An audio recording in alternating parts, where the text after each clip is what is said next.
Hey guys, welcome to the Storybook Panda channel.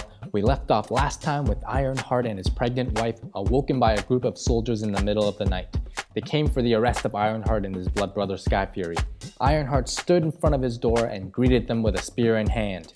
If you need a quick refresher, check out the previous videos. Otherwise, let's see what happens next. So without further ado, here we go!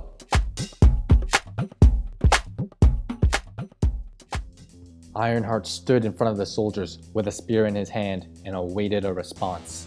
"So you're Ironheart Young," acknowledged one of the soldiers. "Take him!" Several men marched forward and proceeded to arrest him. Ironheart struck one of the men with the back of his spear and swept the other's feet. Both men collapsed to the ground.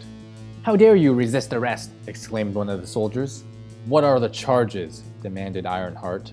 "Where is the other traitor, Sky Fury Quack?" asked the soldier. Suddenly, Sky Fury leapt out of the window of his home with a bow and arrow aimed at the soldiers.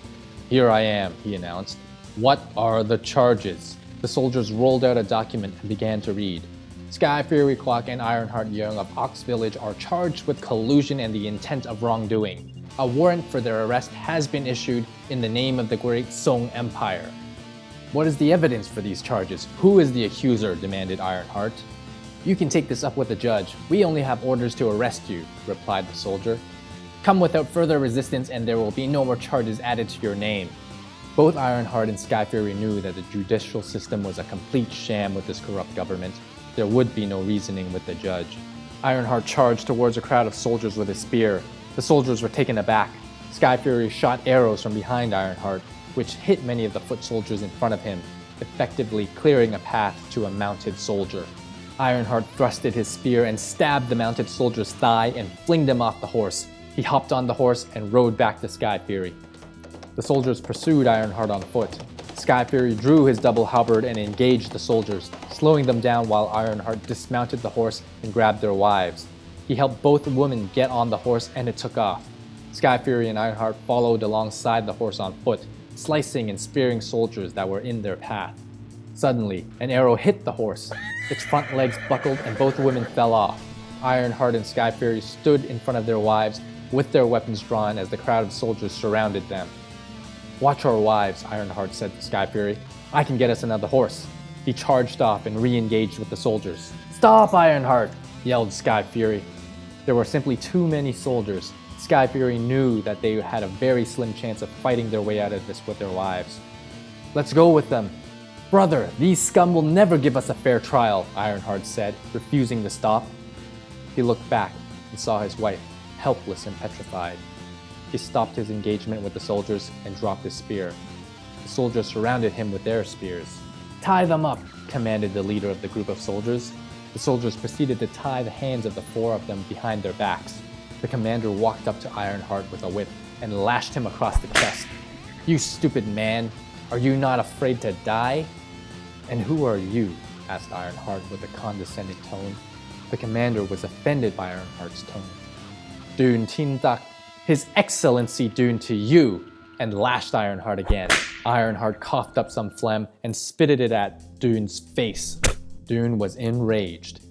"You disgusting pig! I'm gonna kill you right now!" He drew his saber, the Chinese dough, and swiped it at Ironheart. Ironheart shifted his body and avoided the attack. The surrounding soldiers were startled by the sudden movement and pierced Ironheart's back with their spears.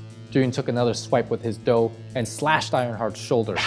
He raised his dough again to finish off Ironheart. At that moment, Sky Fury leapt forward and kicked Dune in the face. "Traitors!" Dune called out. "They're resisting arrest! Kill them!" Sky Fury kicked two soldiers to the ground and turned around to help his injured blood brother to safety. Suddenly, Dune came from behind and slashed off Sky Fury's arm. Sky Fury screamed out in pain. Seeing his oldest friend dismembered set off a red-hot rage in Ironheart. With a surge of strength, he broke the ropes binding his hands. He punched the closest soldier in the face and ripped the spear from his hands. He speared two more soldiers in the throat with a ferocity the soldiers had never seen before. Dune and the surrounding soldiers backed off. They saw in Ironheart's eyes that any fear of consequences that once existed had faded. Ironheart rushed to Sky Fury and held on to him. Blood was spewing endlessly from where his arm once was. "Blood brother, hang on," said Ironheart. "I will get us out of here." "Forget about me," pleaded Sky Fury as Ironheart tried to stop the bleeding, but it was no use. The slash from the dough had also penetrated his lungs. Sky Fury grabbed Ironheart with his remaining hand and uttered with his last breath, "Save our wives." And that's it for this episode. Hope you guys enjoyed it. If you did, please show your support by liking this video and subscribing to the channel. Leave your questions or comments below and I'll be sure to address them in the near future. And I'll see you next time on Storybook Panda.